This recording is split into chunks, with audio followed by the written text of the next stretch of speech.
Et ce matin, je voudrais partager avec toi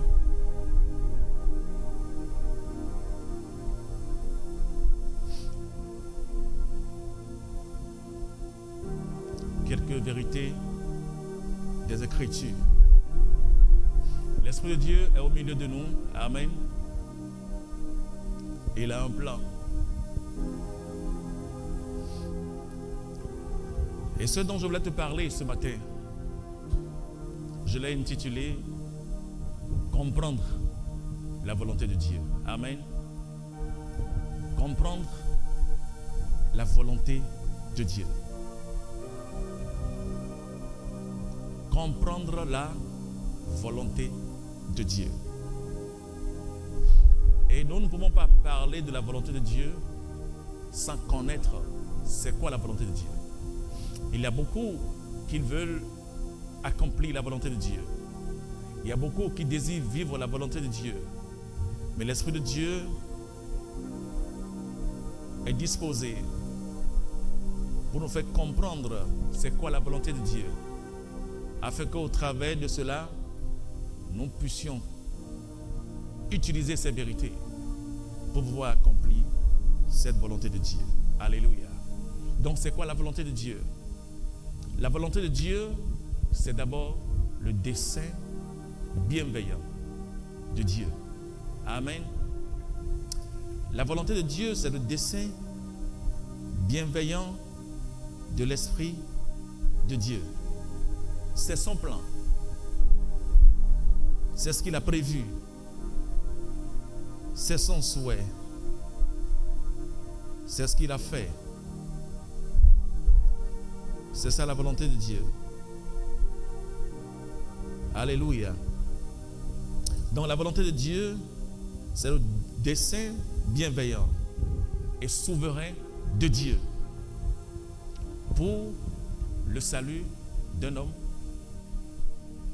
d'une nation et pour le monde. Alléluia. Donc le dessein de Dieu, quand on parle de la volonté de Dieu, c'est le plan de Dieu pour toute l'humanité. Alléluia. C'est le dessein bienveillant de Dieu. C'est ça la volonté de Dieu.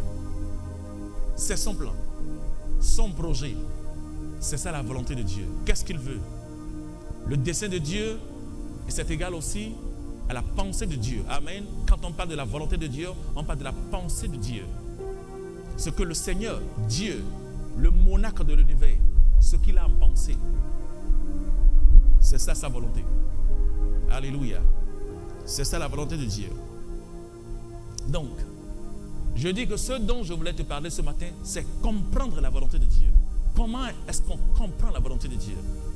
Et comment pourrons-nous, en tant qu'enfants de Dieu, comprendre la volonté de Dieu?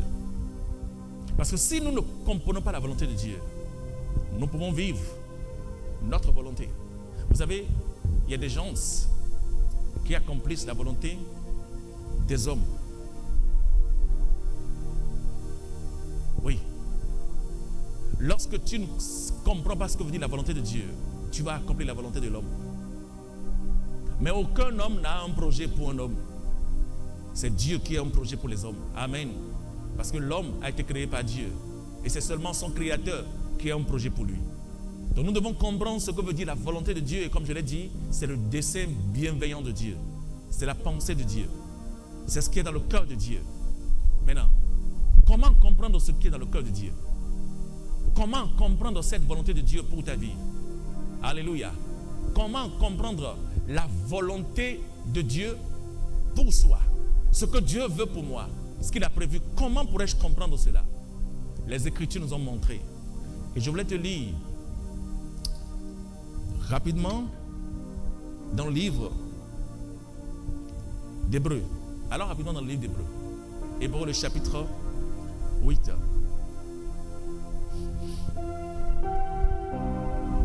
Hébreux le chapitre 8.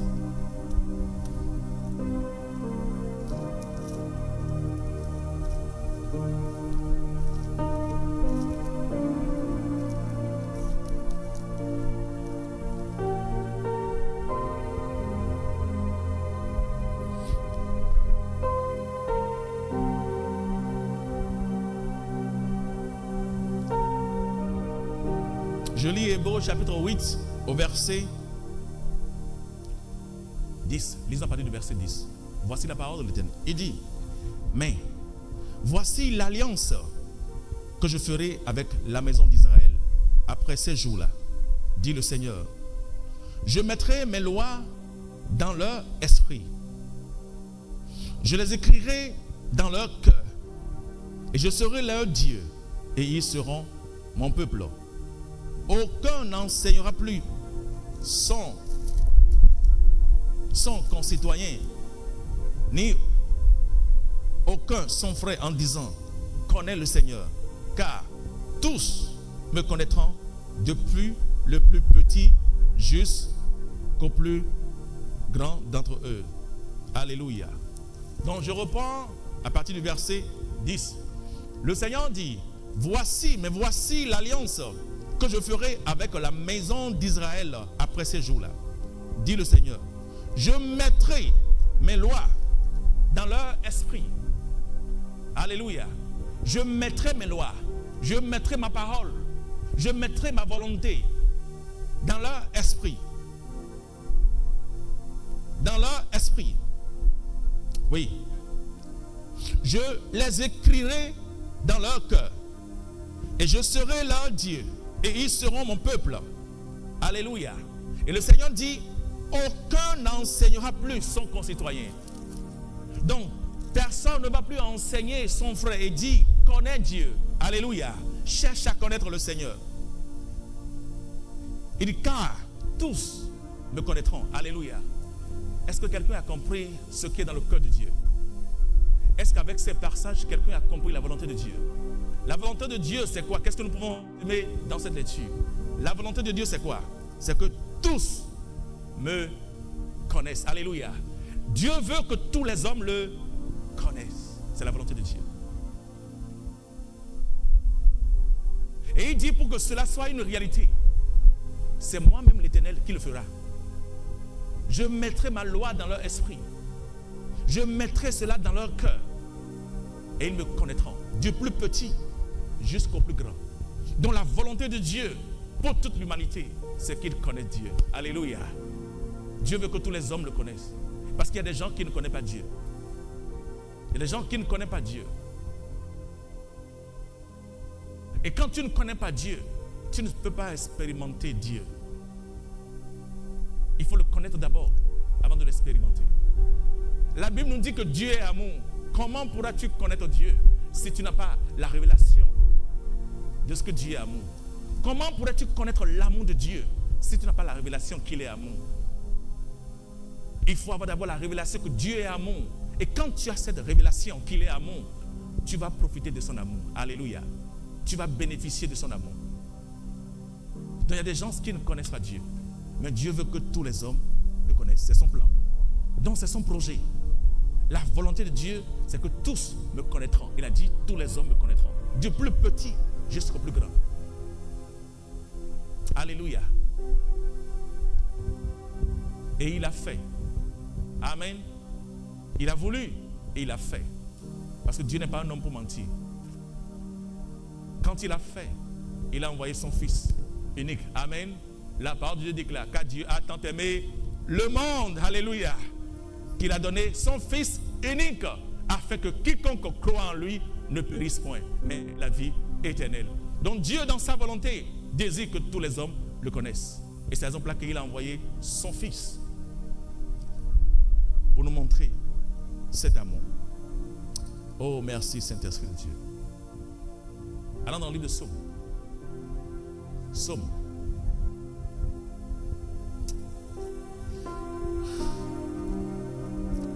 Psaume.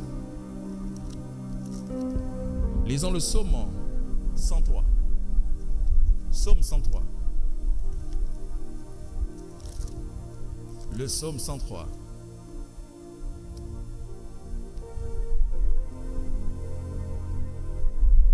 Alléluia. Vous savez, c'est une bénédiction de connaître Dieu.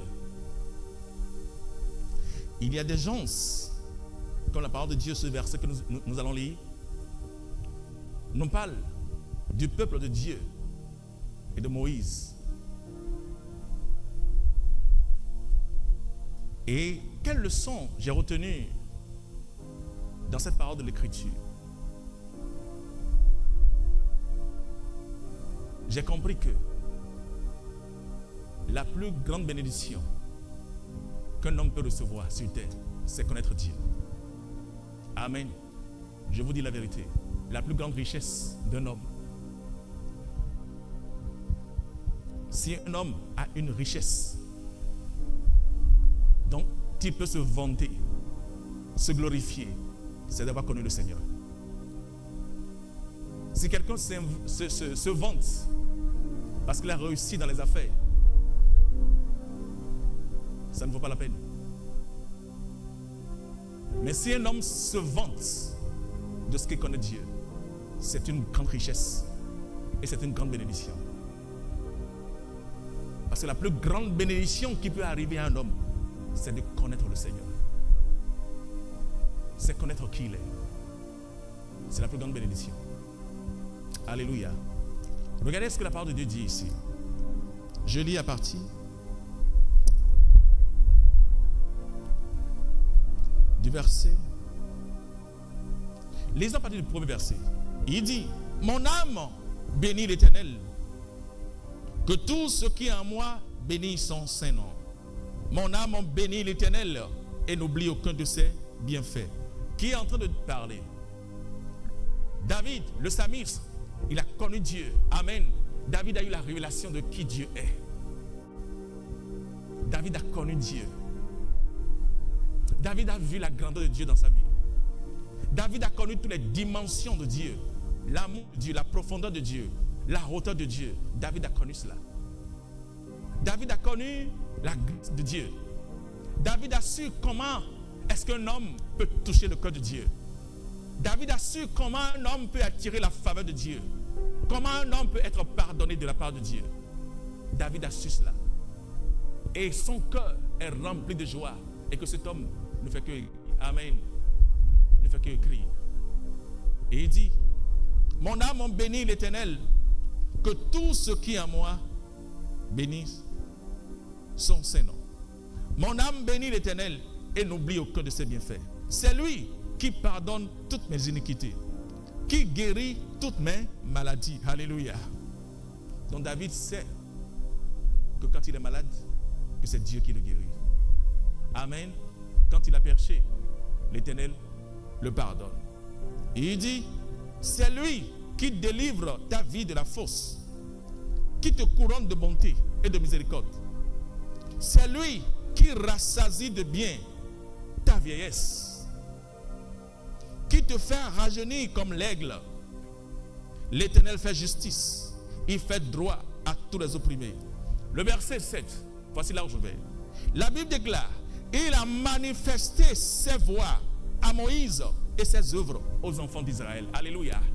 Et la Bible déclare que l'Éternel a manifesté ses voies à Moïse.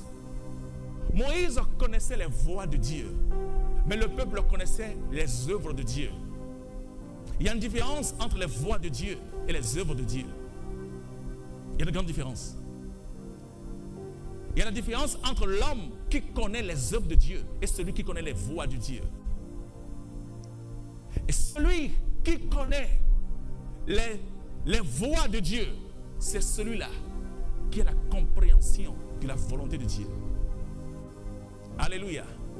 Le chrétien ou l'enfant de Dieu qui connaît les œuvres de Dieu, je dis les œuvres de Dieu, les voies de Dieu, c'est celui qui a la compréhension dans la volonté de Dieu. Ça veut dire quoi? Il comprend la volonté de Dieu. Il a la révélation de la volonté de Dieu. Mais il y a d'autres, tout ce qu'ils connaissent, c'est les œuvres de Dieu. Ça veut dire quoi? Jusqu'à ce que le miracle ait eu lieu, ils ne savent pas comment cela se passe. Et la Bible nous a montré l'exemple chaque fois, lorsque les enfants d'Israël ont quitté l'Égypte, avant de monter sur la terre promise, ils étaient tout le temps avec des murmures. Malgré tout ce qu'ils ont vu, ils ont vécu quelque chose que l'histoire ne pourra plus vivre. Dieu a divisé au travers de la main de Moïse la mer Rouge. Et ce peuple à traverser à pied sec. Ils ont vu un miracle. En fait, ça c'est des merveilles, c'est des prodiges qu'aucun homme ou bien qu'aucun Dieu n'a accompli et ni n'accomplira jusqu'à la fin des temps. Ils ont vu cela et malgré cela, ils étaient toujours incrédules. Et c'est chaque fois quand le peuple de Dieu voyait les œuvres de Dieu, en ce moment il glorifie Dieu. Oh, Dieu est bon. Mais chaque fois que les circonstances se lèvent, ils n'ont pas la révélation que même les circonstances qui se lèvent contre leur vie, toutes ces circonstances aussi concourent pour le bien. Alléluia. Regardez la pensée de Dieu. Lorsque le peuple de Dieu avait quitté l'Égypte, le Seigneur a dit, ce peuple ne me connaissait pas. Si je le laisse, parce que j'ai promis leur donner Canaan, qui était la terre promise. Mais si je le laisse aller tout droit, ils vont rencontrer l'adversité sur la voie. Ils vont rencontrer des peuples plus puissants que eux. Et ils auront peur, parce qu'ils ne me connaissent pas. Et ils vont se retourner. Pour cela, je ferai une autre chose. Je vais les former. Je vais les faire passer par des voies qu'ils ne connaissaient pas. Et en ce moment, ils pourront apprendre à me connaître, à me faire confiance. Et au lieu que ce peuple, juste avec quelques jours, peut arriver sur la terre promise, la Bible dit qu'ils ont passé des années. Amen. Des années. Mais toutes ces années-là, le Seigneur est en train de les bâtir. Amen. Le Seigneur est en train de faire quelque chose dans leur cœur. Dieu était en train de les préparer. Le Seigneur voulait qu'ils le connaissent. Amen. Mais tous ceux qui ont quitté l'Égypte pour la terre promise, ils n'ont pas compris les voies de Dieu. Et ils sont tous morts. Aucun n'est rentré. Si ce n'est deux. Amen. Deux hommes, Caleb et Josué. Et le reste, ce sont les enfants qui ont donné naissance dans le désert. Ce sont leurs enfants qui sont entrés dans la terre promise. Mais tous ceux qui ont... La Bible a dit plus de 6 millions de personnes qui ont quitté l'Égypte. Aucun parmi eux ne sont rentrés. Vous savez pourquoi? Parce qu'ils ne connaissaient pas les voies de Dieu. Et je dis, c'est une bénédiction de connaître les voies de Dieu. Amen. Les voies de Dieu. Parce que quand tu connais les voies de Dieu, tu auras une autre compréhension de tes situations. Amen. Tu auras une autre interprétation de ce qui t'arrive.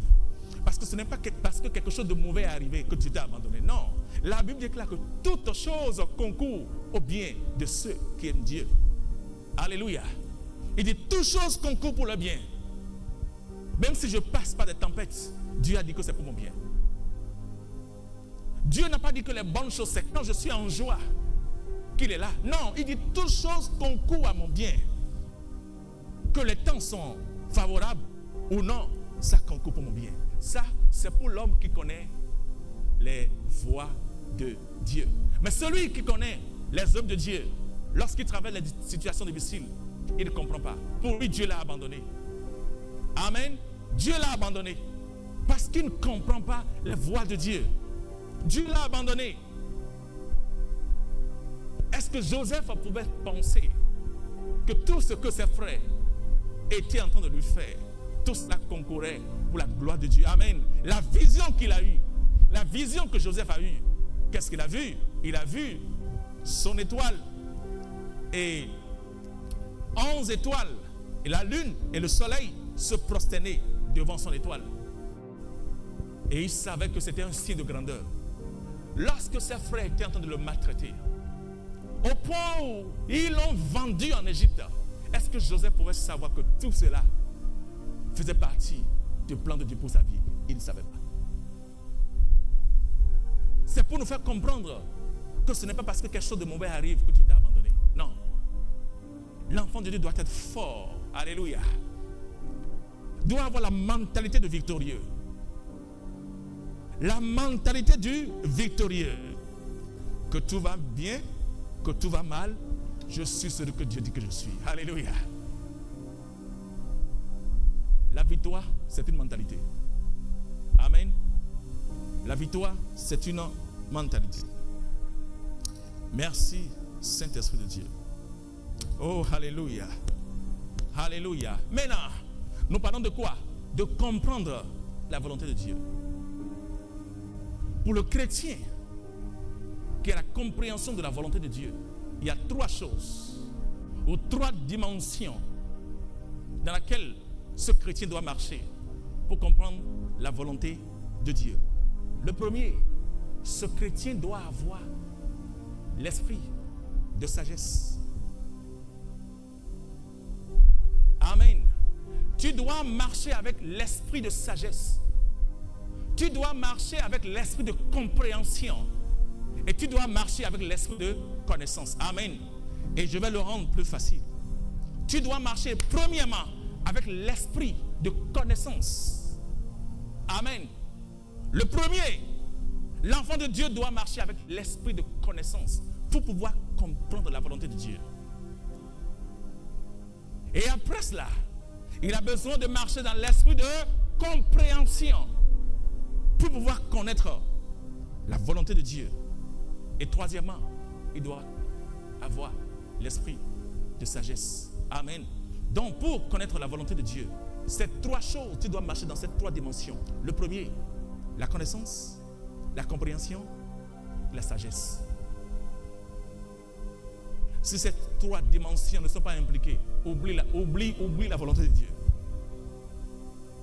Pour tout chrétien qui veut accomplir la volonté de Dieu, si ces trois dimensions ne sont pas impliquées, oublie la volonté de Dieu. Il faut oublier. Oublie ce que l'on appelle volonté de Dieu. Vous savez pourquoi? Dieu ne fait rien en dehors de sa parole. Amen. Dieu ne fait rien en dehors de sa parole. Et tout ce qu'il fait, il le fait par sa parole. La Bible déclare que le peuple de Dieu, lorsqu'ils étaient dans la souffrance, ils ont crié à Dieu. Dieu n'a pas envoyé l'argent. Amen. Il n'a pas envoyé les anges. Il n'a pas envoyé Michel, Gabriel et Raphaël. Qu'est-ce qu'il a envoyé? Sa parole. Alléluia. La Bible déclare, dans leur détresse, ils invoquaient l'Éternel et il envoya sa parole pour les délivrer. Donc c'est la parole de Dieu qui délivre. Tout ce que Dieu veut faire dans la vie d'un homme, il lui donne sa parole. Alléluia. Dieu lui donne sa parole. Maintenant, je dis que tu dois d'abord comprendre, marcher dans cette dimension, la connaissance. Maintenant, c'est quoi la connaissance? Lorsqu'on parle de l'esprit de connaissance, c'est quoi la connaissance? Nous parlons de la connaissance. Alléluia. Allons dans le livre d'Éphésiens.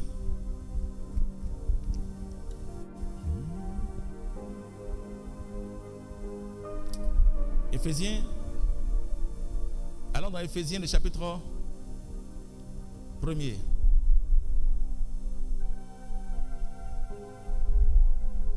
Éphésiens 1er.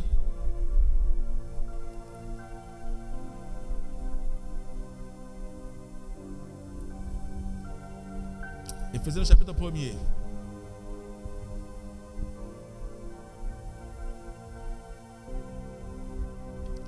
Oh, alléluia.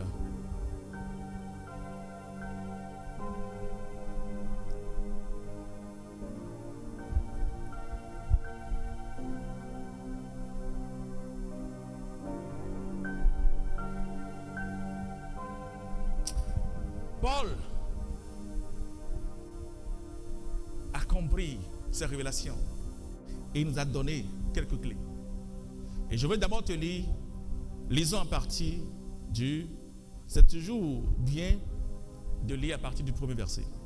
Lisons. Il dit, Paul, apôtre de Jésus-Christ par la volonté de Dieu, aux saints qui sont à Éphèse et aux fidèles en Jésus-Christ, que la grâce et la paix vous soient données de la part de Dieu notre Père et du Seigneur Jésus-Christ. Le verset 3.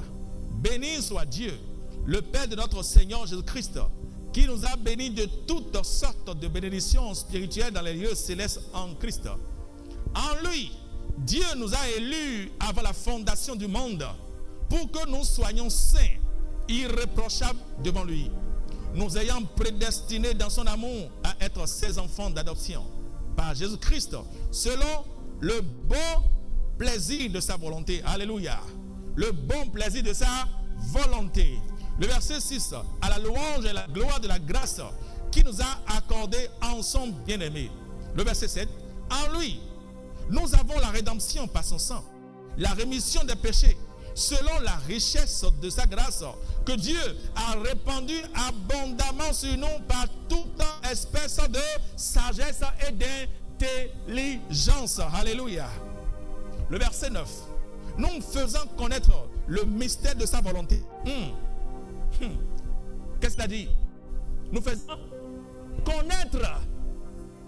Nous faisons connaître le mystère de sa volonté. Waouh! Selon le bienveillant dessein. Alléluia. Je vous ai dit cela. Sa volonté, c'est son bienveillant dessein. C'est son bienveillant dessein qu'il avait formé en lui-même. Est-ce que quelqu'un a compris cela? Est-ce que quelqu'un a compris cela? C'est sa volonté. C'est son dessein bienveillant qu'il a formé en lui-même. C'est ça la volonté de Dieu. Et il nous a fait connaître. Amen. Et nous parlons d'ici comprendre cette volonté-là. Le verset 11. En lui, nous sommes aussi devenus héritiers, ayant été prédestinés, suivant la résolution de celui qui opère toutes choses, d'après le conseil de sa volonté. Le verset 12. Afin que nous servions à la louange de sa gloire. Waouh! Donc tout cela, c'est pour que nous servions à la louange de la gloire de Dieu. Amen. Nous qui d'avance avons espéré en Christ. Le verset 13. En lui, vous aussi, après avoir entendu la parole de vérité, l'évangile de votre foi, en lui, vous avez cru et vous avez été scellés par le Saint-Esprit qui avait été promis, lequel est un gage de notre héritage pour la rédemption de ceux que Dieu qui à la louange de sa gloire. Il dit, c'est pourquoi moi aussi, ayant entendu parler de votre foi au Seigneur Jésus et de votre amour pour je ne cesse de rendre grâce pour vous, faisant mention de vous dans mes prières, afin que le Dieu de notre Seigneur Jésus-Christ, le Père de gloire, vous donne un esprit de sagesse et de révélation dans sa connaissance. Alléluia. Et qu'il illumine les yeux de votre cœur pour que vous sachiez quelle est l'espérance qui s'attache à son appel. Amen. Je vais te lire cela dans une autre traduction. Merci Saint-Esprit de Dieu. Merci Seigneur Jésus.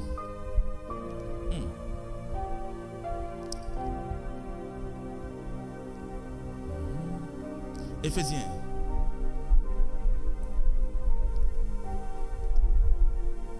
Je vais te lire cela dans la Bible courante. Éphésiens. Je lis à partir du verset 15. Il dit, voilà pourquoi maintenant que j'ai entendu parler de votre foi dans le Seigneur Jésus et de votre amour pour tous les croyants, je ne cesse de remercier Dieu à votre sujet. Je pense à vous dans mes prières et je demande à Dieu, notre Seigneur Jésus-Christ, au Père glorieux, de vous donner l'esprit de sagesse.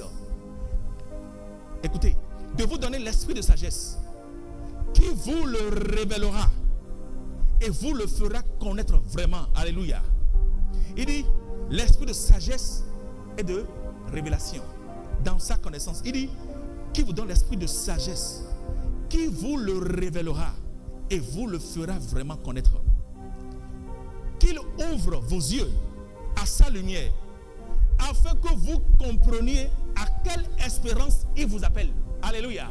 Il dit que vous comprenez à quelle espérance Dieu vous a appelé et quelle est la richesse de la splendeur des biens. Amen. Suivez bien cette partie. Il dit et quelle est la richesse et la splendeur des biens destinés à ceux qui lui appartiennent. Alléluia. Et quelle est la puissance extraordinaire dont il dispose pour nous les croyants. Alléluia. Donc Dieu dispose d'une puissance extraordinaire pour nous les croyants. Et il dit cette puissance est celle même, sans défaut, que Dieu a manifesté avec tant de force, quand il a ramené le Christ d'entre les morts et qu'il a fait siéger à sa droite dans le monde céleste. Alléluia. Est-ce que quelqu'un comprend ce que cela veut dire? Ok. Je veux que tu gardes tout cela en pensée. Amen. Garde cela en pensée. Allons dans Colossiens, le chapitre 1er. Colossiens 1er. Colossiens, le chapitre 1er.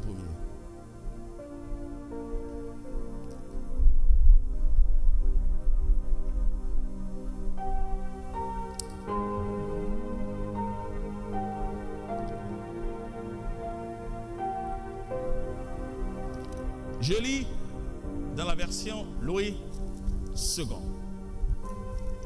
Colossiens, le chapitre 1er.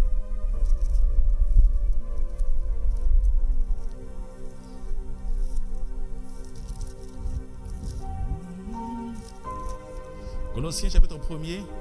Je lis à partir du verset 9. C'est ce qu'il dit. Il dit, c'est pourquoi, c'est pour cela que moi aussi, depuis le jour, ok, allons un peu en haut pour saisir aussi la révélation qui est là. Alléluia. Merci Saint-Esprit de Dieu. Le premier verset. Paul, apôtre de Jésus-Christ, par la volonté de Dieu, et le frère Timothée, aux saints et fidèles frères en Christ qui sont à Colosse, que la grâce et la paix vous soient données de la part de Dieu, notre Père. Amen. Nous rendons grâce à Dieu, le Père de notre Seigneur Jésus-Christ, et nous ne cessons de prier pour vous, ayant été informés de votre foi en Jésus-Christ et de votre amour pour tous les saints, à cause de l'espérance qui vous est réservée dans les cieux, et que par la parole de vérité, la parole de l'évangile vous a précédemment fait connaître. Il dit, il est au milieu de vous et dans le monde entier. Il porte des fruits. Amen. Et il va grandissant, comme c'est aussi le cas parmi vous. Depuis le premier jour où vous avez entendu et connu la grâce de Dieu, conformément à la vérité, d'après les instructions que vous avez reçues d'Épaphras, notre bien-aimé, compagnon de service, qui est pour vous un fidèle ministre de Christ et qui nous a appris de quel amour l'Esprit vous anime. Alléluia. Le verset 9, c'est pourquoi, c'est pour cela que nous aussi, depuis le jour où nous avons été informés, nous ne cessons de prier Dieu pour vous et de demander que vous soyez remplis de la connaissance de sa volonté. Amen. Que vous soyez remplis de la connaissance de sa volonté en toute sagesse et intelligence spirituelle. Alléluia. Ok. Wow. Je lis la version courante à partir du verset 9. Il dit, c'est pourquoi nous ne cessons de prier pour vous depuis le premier jour où nous avons entendu parler de vous. Nous demandons à Dieu de vous faire connaître pleinement sa volonté. Alléluia. Paul a dit, nous prions pour que Dieu vous fasse quoi? Faire connaître. Il dit, je reprends. Il dit, nous demandons à Dieu de vous faire connaître pleinement sa volonté. Grâce. Amen. Donc on peut connaître la volonté de Dieu grâce. Il dit grâce à toute la sagesse et l'intelligence que donne son esprit. Alléluia. Grâce à toute la sagesse et l'intelligence. En d'autres termes, grâce à toute la sagesse et la connaissance que donne l'Esprit de Dieu. Donc c'est grâce à la sagesse et à la connaissance que donne l'Esprit de Dieu que tu peux connaître la volonté de Dieu. Maintenant regardez la suite.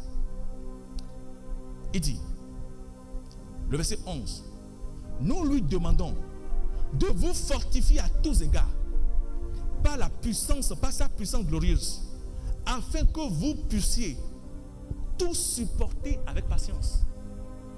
Est-ce que quelqu'un a compris cela? Afin que vous supportiez toutes les souffrances avec patience. Je te dis que la souffrance fait partie de la gloire. Les choses difficiles que tu rencontres dans ta vie font partie de la gloire. Ça fait partie. Qui t'a dit que quand les choses sont mauvaises, Dieu n'est plus là? qui t'a dit que quand les choses vont mal, ce n'est pas la volonté de Dieu. C'est faux. Ce n'est pas tout ce qui arrive de mauvais dans ta vie qui est causé par le diable. Des fois, Dieu permet tout cela pour forger ta foi.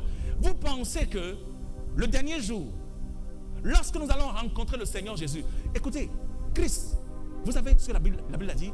Lorsque vous allez au ciel, la marque est encore dans sa paume. Ça veut dire quoi? C'est la preuve qu'il a subi, qu'il a souffert.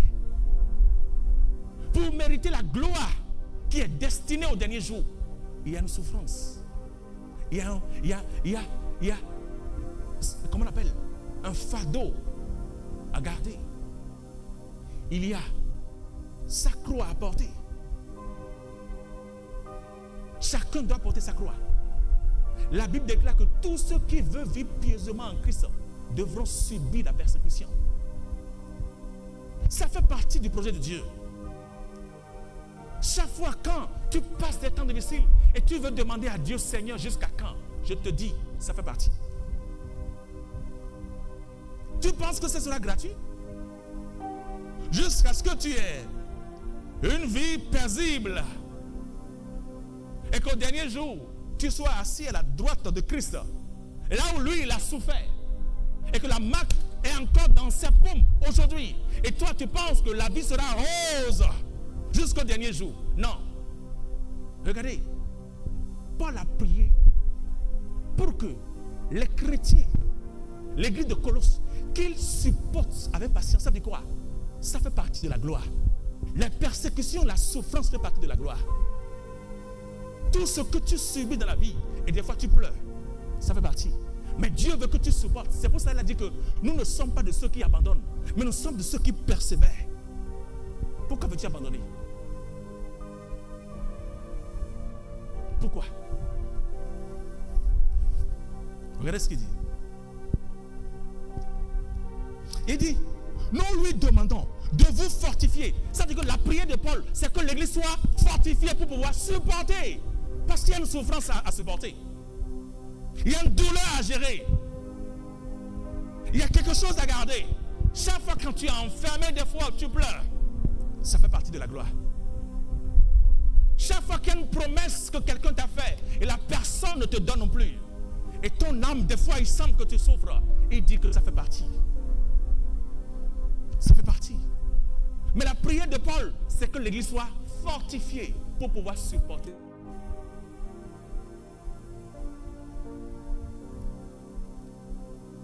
Mais aujourd'hui, nous sommes de la génération, quand c'est Dieu, nous voulons abandonner. Quand ça va mal, nous parlons contre Dieu. Nous faisons partie de cette génération. Le verset 12.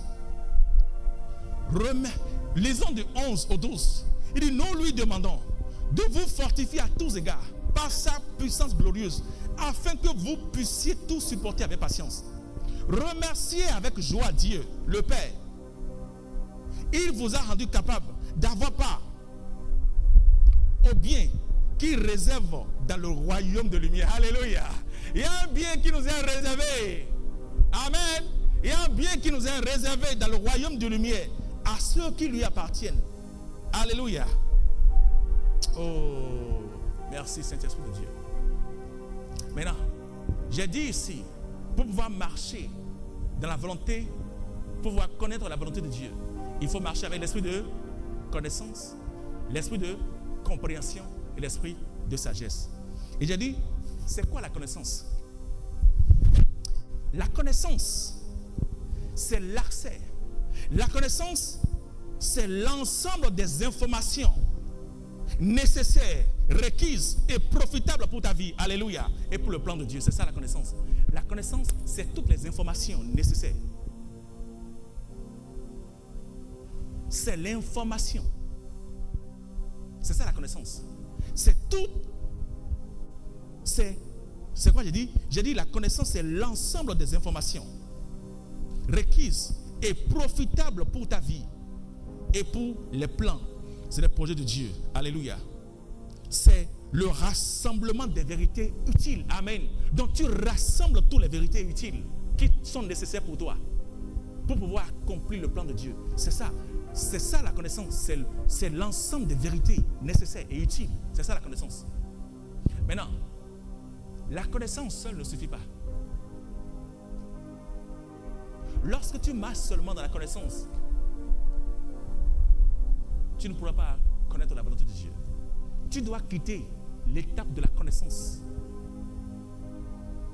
et parvenir maintenant à l'étape de la compréhension. Amen.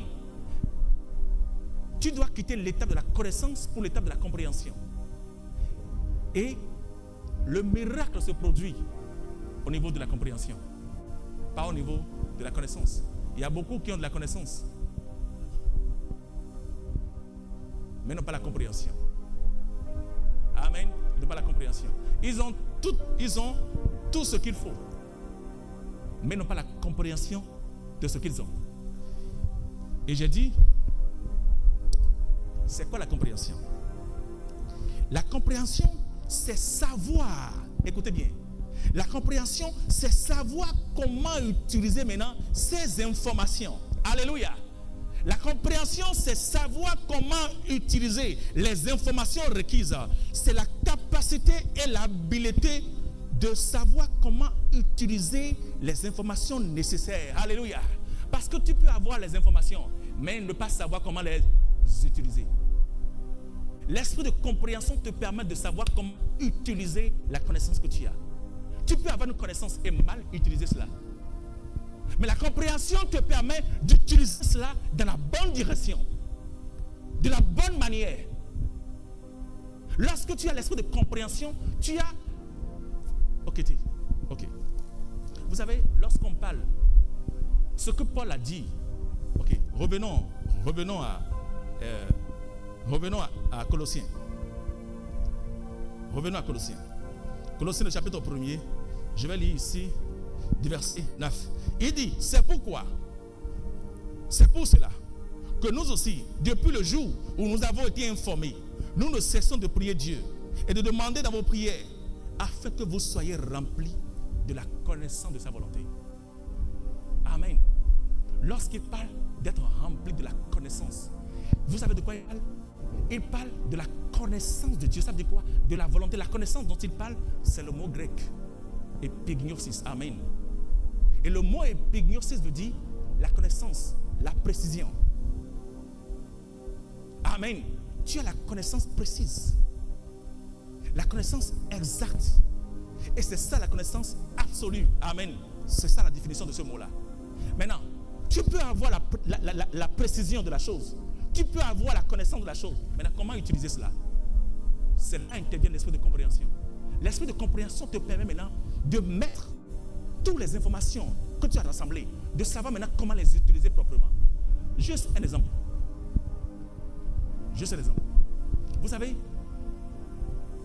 la prière, comme nous avons dit, c'est... La dernière fois, nous avons parlé de la prière comme un outil de communication. Je dis de communication, de communion, oui. Un outil d'intercession, un outil de... qu'on appelle... de quoi? De demande, tout cela, maintenant. Tu as la révélation de ce que Dieu veut que chaque enfant prie pour pouvoir être exaucé. Maintenant, tu dois savoir les différents types de prières qu'il faut. Parce qu'il y a des moments, lorsque tu fais des prières de demande à la place de la prière de supplication, ou bien des prières de demande à la place des prières d'intercession, tu peux ne pas être exaucé. Parce que ta prière n'est pas efficace. Parce que tu n'es pas en train de prier de la bonne manière. Mais tu as la révélation de ce que c'est que prier, c'est la bonne chose. Et quand on prie, on reçoit. Amen. La prière aussi, c'est pour des demandes. Celui qui demande reçoit. Maintenant, tu dois savoir comment orienter ta prière dans la bonne direction. Et c'est là qu'intervient l'esprit de compréhension. L'esprit de compréhension te permet d'avoir de la précision. Alléluia. De savoir quoi faire. Et comment faire, quoi faire. C'est là qu'intervient l'esprit de compréhension. Alléluia. Oh, alléluia. Alléluia. Et c'est là que j'ai dit, la compréhension, c'est savoir comment utiliser les informations que tu as rassemblées là. C'est savoir comment les utiliser maintenant. C'est ça la compréhension. Tu peux avoir les informations, mais tu ne sais pas comment les utiliser. La compréhension te permet maintenant d'utiliser ces informations. La connaissance que tu as eue là. La compréhension te permet maintenant de mettre 1 sur 1, 2 sur 2. Amen. Pour pouvoir aboutir au résultat. C'est là qu'intervient l'esprit de compréhension. L'esprit de compréhension te permet de savoir quoi faire. De savoir comment faire. Voici le bon mot. L'esprit de compréhension te permet de savoir comment faire, quoi faire. Alléluia. Quoi faire, c'est la connaissance. Mais comment faire, c'est la compréhension. Comment faire? Je peux savoir quoi faire. Et je peux ne pas savoir comment faire ce qu'il y a à faire. L'esprit de compréhension te permet de savoir comment faire ce qu'il y a à faire. C'est la raison pour laquelle ces trois vont de pair. Amen. Et j'ai dit la connaissance, la compréhension et la sagesse. Et j'ai dit l'esprit de compréhension. La compréhension, c'est savoir comment utiliser ces informations. C'est la capacité et l'habileté de savoir comment utiliser ces informations nécessaires, alléluia, pour aboutir à un objectif. La compréhension, oui, savoir comment les choses fonctionnent. Amen. Avoir l'esprit de compréhension, c'est savoir comment les choses fonctionnent. Donc, l'esprit de compréhension te permet de savoir, dans notre royaume, comment les choses fonctionnent. Amen. Oui. Comment ça fonctionne? Pour être prospère, comment être prospère dans notre royaume? Ça, c'est l'esprit de compréhension qui te permet de savoir comment être prospère. Alléluia. Dieu veut que je sois en bonne santé. Comment garder ma santé selon Dieu? L'esprit de compréhension. Dieu veut que je marche dans la prospérité. Comment marcher dans la prospérité? L'esprit de compréhension. La connaissance te permet de savoir que Dieu veut que tu sois. En fait, tu as la connaissance de ce que Dieu, de la volonté de Dieu. Ça dit quoi? Tu as été informé que Dieu veut que tu sois prospère. Tu as été informé que Dieu veut que tu sois en bonne santé. Tu as été informé que Dieu veut que tu prospères à tous égards et que tu sois en bonne santé. Tu as été informé que Dieu a dit 1000 tomberont à ton côté et 10 000 à ta droite. Maintenant, tout cela, comment est-ce que je vais mettre cela à l'œuvre dans ma vie? Les informations seules ne suffisent pas. Mais comment les utiliser pour mon avantage? C'est là qu'intervient l'esprit de compréhension.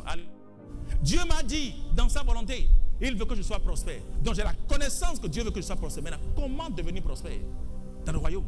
La compréhension te permet de mettre les principes de Dieu en place pour pouvoir devenir ce que Dieu veut que tu deviennes. Amen. C'est ça l'esprit de compréhension. C'est la raison pour laquelle les deux vont de pair. Les deux vont de pair. Merci Seigneur Jésus. Oui.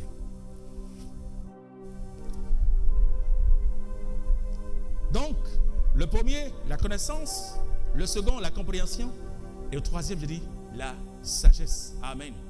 La sagesse. C'est quoi l'esprit de sagesse? Quand on dit qu'un homme est sage, la sagesse de Dieu, c'est la pratique. Amen. La sagesse, c'est la pratique. La sagesse, c'est une force. Amen. La sagesse de Dieu, c'est une force qui te permet de mettre en pratique ce que tu connais et ce que tu as compris. Que quelqu'un dit Amen. C'est ça la sagesse de Dieu.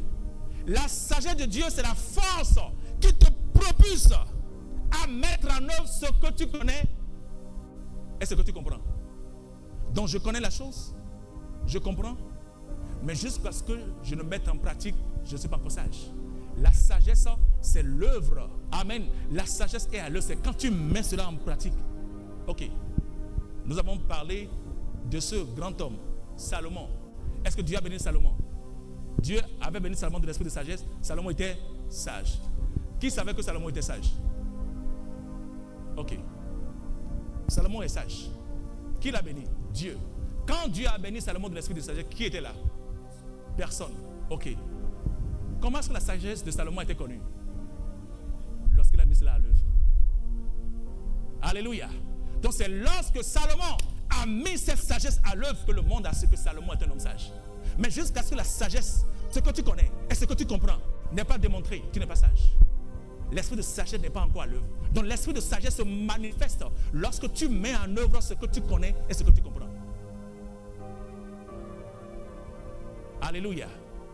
Donc je connais quelque chose, je comprends. La sagesse me permet maintenant de les mettre en œuvre, de les mettre en pratique. Et c'est quand tu les mets en pratique que le monde saura que la sagesse de Dieu est à l'œuvre dans ta vie. Parce qu'avant que tu les mets en pratique, tu as d'abord les informations. Amen. Et tu comprends maintenant comment cela fonctionne. Et parce que tu as compris comment cela fonctionne, tu l'as exécuté. Et ça a donné un résultat. Alléluia. Donc pour connaître la volonté de Dieu, tu dois marcher dans la dimension de la connaissance, la dimension de la compréhension et la dimension de la sagesse. Voici les 3 dimensions dans lesquelles un homme doit marcher pour connaître la volonté de Dieu. Alléluia. Donc aujourd'hui, nous parlons de quoi? De connaître la volonté de Dieu. Oui.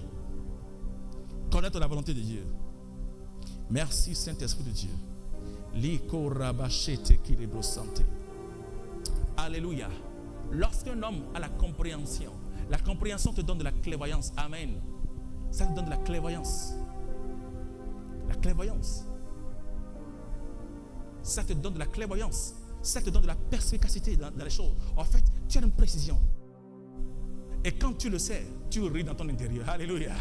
Les autres ont réfléchi, mais tu as déjà la réponse. Amen. Les autres ont réfléchi, mais l'esprit de compréhension t'a déjà dit quoi faire. Et tu souris à l'intérieur. Oui. Nous parlons de comprendre la volonté de Dieu. Merci Saint-Esprit de Dieu. Allons dans Timothée. 1 Timothée le chapitre 2. 1 Timothée le chapitre 2.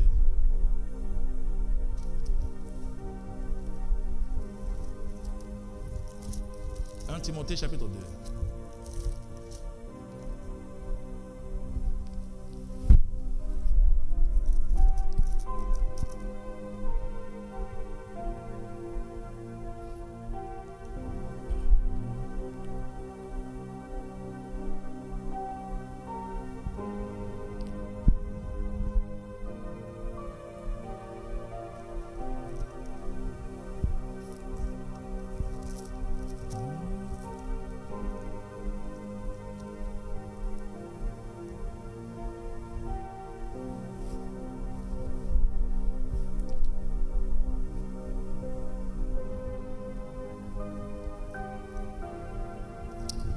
Timothée.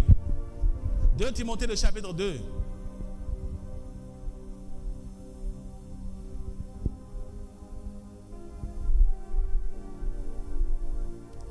Merci Saint-Esprit de Dieu. Regardez ce que Paul a dit à Timothée. Paul a dit à Timothée, je lis à partir du verset 15. Il lui dit, efforce-toi de te présenter devant Dieu comme un homme éprouvé. Amen. Un ouvrier qui n'a point à rugir, mais qui dispense droitement de la parole de vérité. Amen.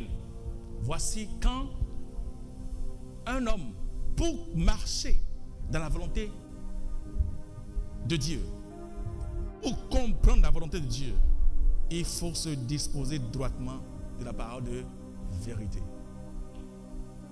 Amen. Il faut avoir la parole de vérité. La parole de vérité.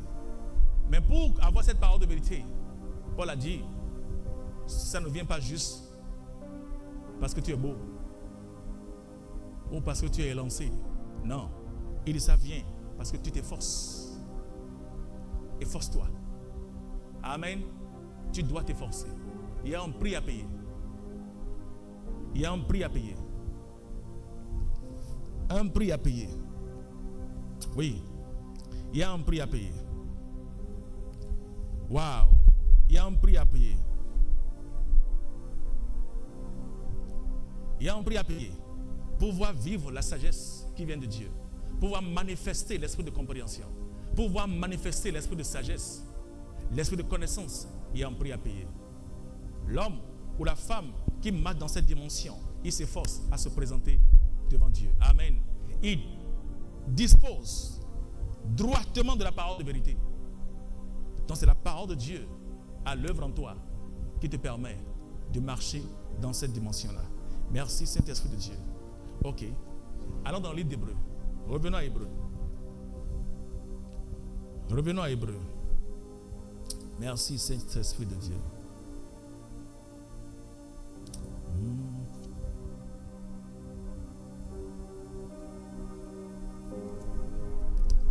Hébreu le chapitre 1er.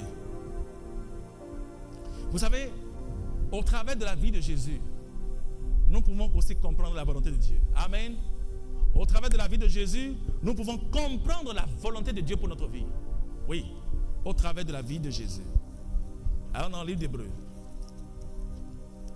Hébreu le chapitre 1er.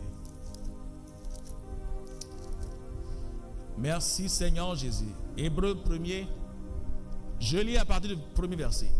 Il dit, après avoir autrefois, à plusieurs reprises, et de plusieurs manières, parlé à nos pères par les prophètes, Dieu, dans ces derniers temps, nous a parlé par le Fils qu'il a établi héritier de toutes choses, par lequel il a aussi créé le monde, et qui, étant le reflet de sa gloire et l'empreinte de sa personne, et soutenu toutes choses par sa parole puissante, a fait la purification des péchés et s'est assis à la droite de la majesté divine dans les lieux très hauts. Devenu d'autant supérieur qu'aux anges, il a hérité d'un nom plus excellent que le leur. Amen. Car auquel des anges Dieu a-t-il jamais dit, tu es mon fils, je t'ai engendré aujourd'hui, et encore, je serai pour lui un père, et il sera pour moi un fils. Et lorsqu'il introduit de nouveau dans le monde, le premier-né, il dit que tous les anges de Dieu l'adorent.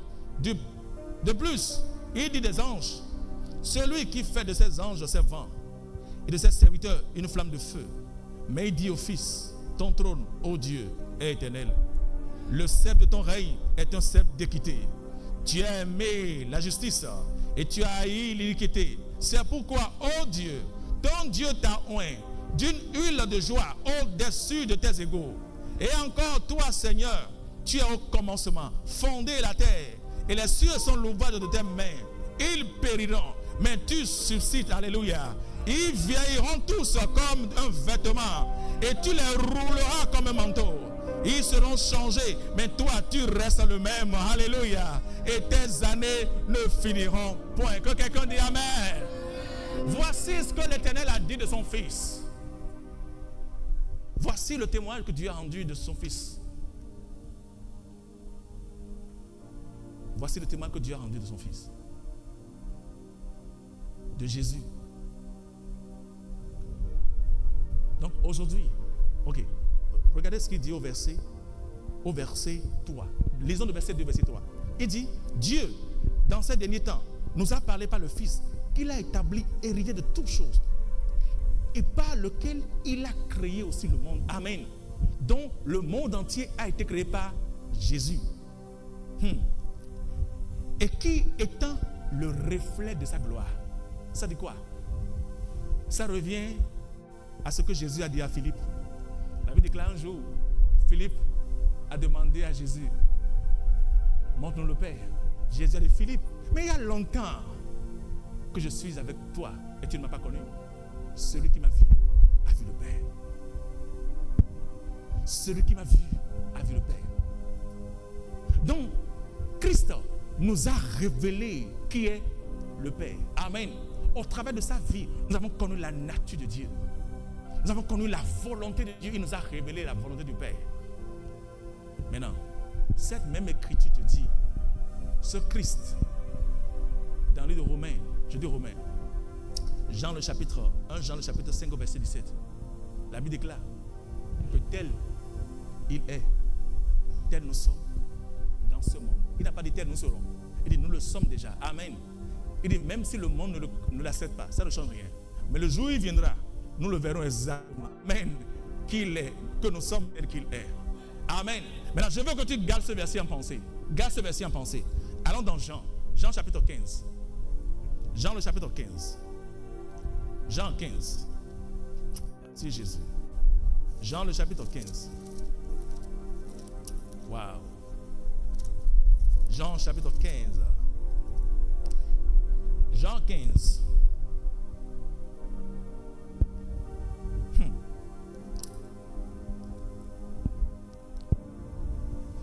Jean chapitre 15. Oh, voici les belles paroles de Jésus. Il dit, je suis le cep, mon Père est le vigneron. Tout sarment qui est en moi et qui ne porte pas de fruits, il le retranche. Et tout sarment qui porte de fruits, il les monte afin qu'il porte encore plus de fruits. Déjà, vous êtes purs à cause de la parole qui vous est annoncée. Demeurez en moi et je demeurerai en vous. Comme le sarment ne peut lui-même porter de fruits s'il ne demeure attaché au cep, ainsi vous ne le pouvez non plus si vous ne demeurez attaché en moi. Je suis le cep, mon Père est le sarment. Celui qui demeure en moi et en qui je demeure porte beaucoup de fruits, car sans moi vous ne pouvez rien faire. Si quelqu'un ne demeure pas en moi, il est jeté au dehors comme le sarment et il sèche. Puis on ramasse les sarments, on les jette au feu et ils brûlent. Si vous demeurez en moi et que mes paroles demeurent en vous, demandez ce que vous voudrez et cela vous sera accordé. Si vous portez beaucoup de fruits, c'est ainsi que mon Père sera glorifié. Alléluia. Et que vous serez mes disciples. Le verset 9. Comme le Père m'a aimé, je vous ai aussi aimé. Demeurez dans mon amour. Le verset 10. Si vous gardez mes commandements, vous demeurez dans mon amour. De même que j'ai gardé les commandements de mon Père et que je demeure dans son amour. Je vous ai dit ces choses afin que ma joie soit en vous et que votre joie soit parfaite. C'est ici mon commandement. Aimez-vous les uns les autres comme je vous ai aimé. Il n'y a pas de plus grand amour que de donner sa vie pour ses amis. Le verset 14. Vous êtes mes amis. Que quelqu'un dise Amen. Si vous faites ce que je vous commande. Le verset 15. Je ne vous appelle plus serviteur. Parce que le serviteur ne sait pas tout ce que fait son maître. Je reprends. Je veux que quelqu'un capte ce que le Seigneur est en train de lui dire ici ce matin. Je ne vous appelle plus serviteur. Même si nous disons que nous sommes des serviteurs de Dieu, Dieu dit qu'il ne nous appelle pas serviteurs. Alléluia. Je ne vous appelle plus serviteur. Parce que le serviteur ne sait pas tout ce que fait son maître. Mais je vous ai appelé amis. Parce que je vous ai fait connaître tout ce que j'ai appris de mon Père. Je vous ai fait connaître. Je vous ai fait connaître. Ok, je vais te lire dans la traduction Parole vivante. Jean le chapitre 15. Oh. Jean le chapitre 15. Jean chapitre 15. Je lis à partir du verset 15. Il dit, je ne vous appelle plus serviteur. Serviteur ne sait pas ce que fait son maître. Je vous appelle ami parce que je vous tout ce que j'ai appris de mon Père. Amen.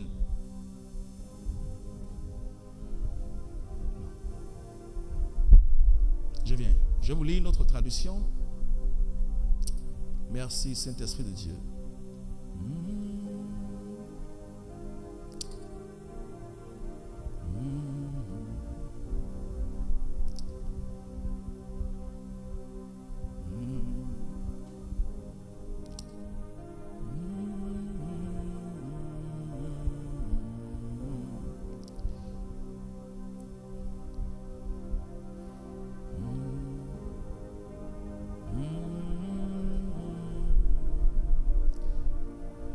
Jean, le chapitre 15.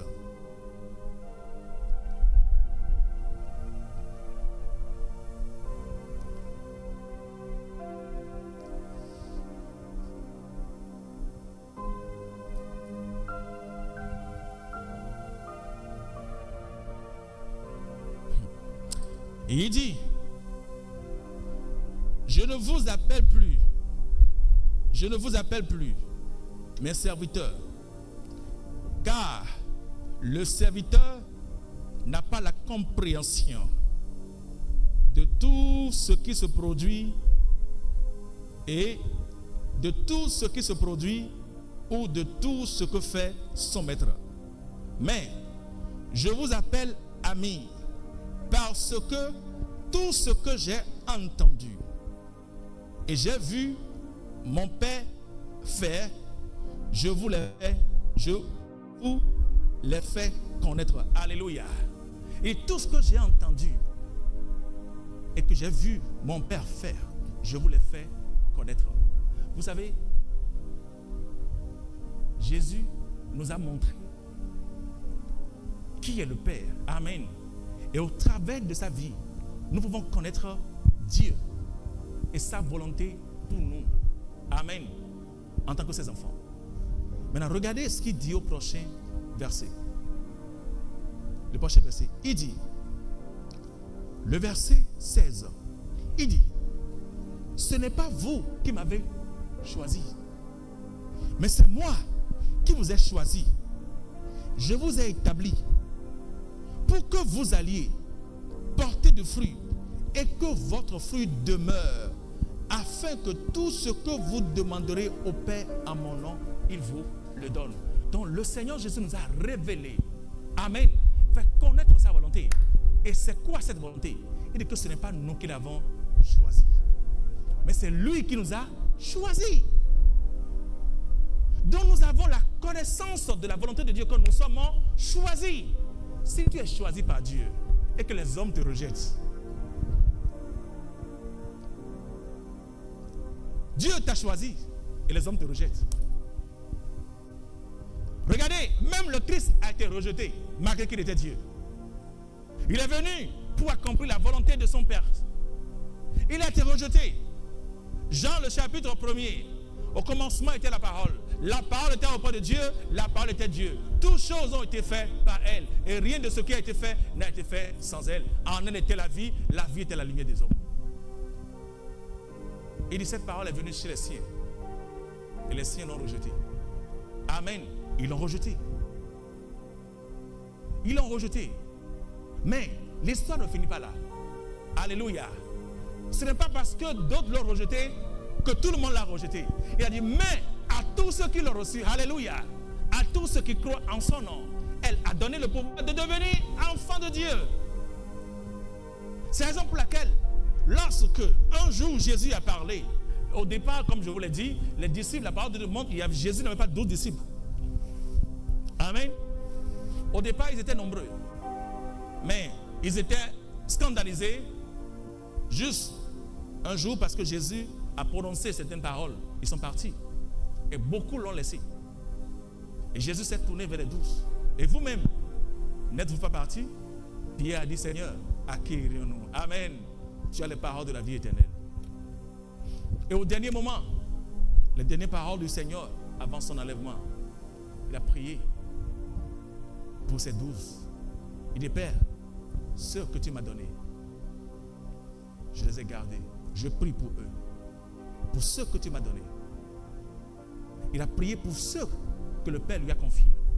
Et il a dit maintenant, je ne prie pas seulement pour eux, mais je prie pour tous ceux qui croiront en leur parole.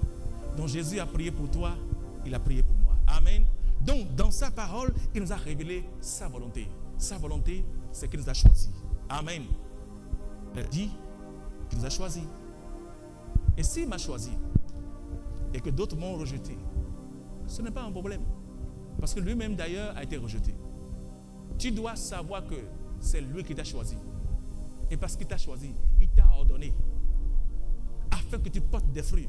Et non seulement tu portes des fruits, il a dit que tes fruits demeurent. Alléluia. Que tes fruits demeurent. Oui. C'est ça la volonté de Dieu. La volonté de Dieu, c'est avoir les informations nécessaires. C'est comprendre le corps de Dieu et marcher là-dedans, indépendamment des circonstances, de ce que tu entends, de ce que tu vois et de ce que tu ressens. Amen. Quand un homme, une femme ou un chrétien comprend la volonté de Dieu, Peu importe ce qui se passe autour de lui, il n'est pas ébranlé. Parce que la volonté de Dieu lui est révélée. Amen. Il connaît la fin. Il sait là où il va. Il sait que le chemin sera long. Mais au finish, la gloire viendra à l'Éternel. Amen. Il sait que le chemin sera long. Mais à la fin, la gloire reviendra à l'Éternel. Alléluia. Oh, merci Seigneur Jésus. Merci Saint-Esprit de Dieu. Jean le chapitre 16. Jean le chapitre 16.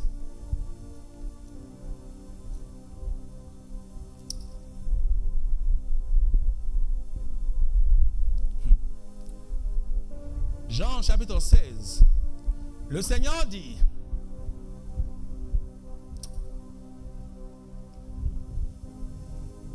Jean le chapitre 16, je lis à partir du verset 12, il dit, j'ai encore beaucoup de choses à vous dire, mais vous ne pouvez pas les porter maintenant.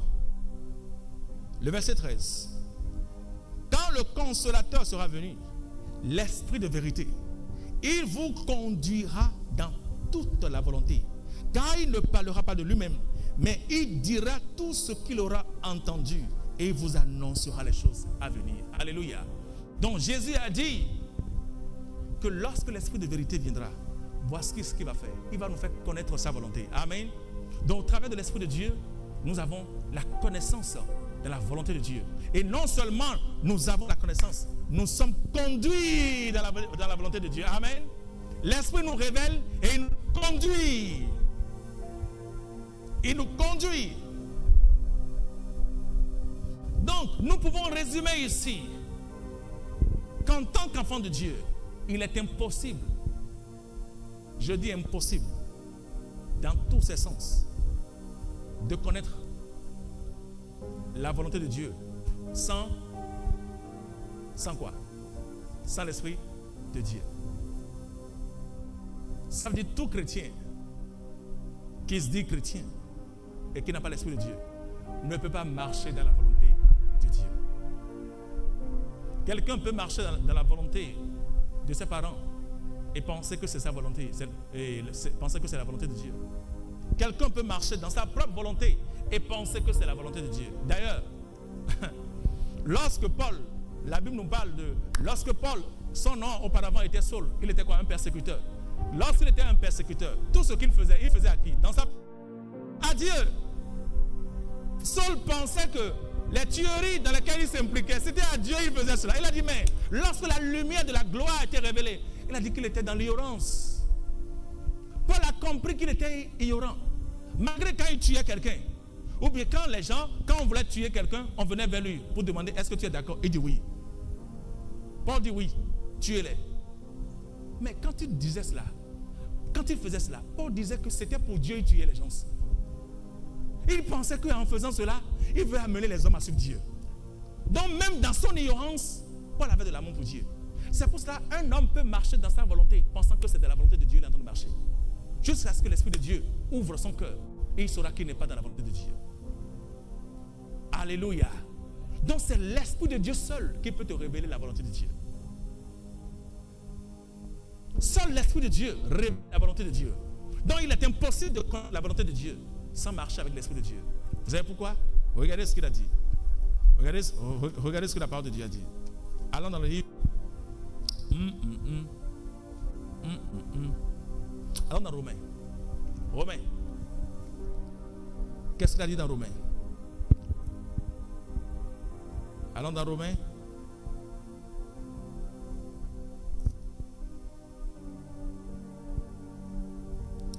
Romains. Oh, alléluia. Romains, le chapitre 8.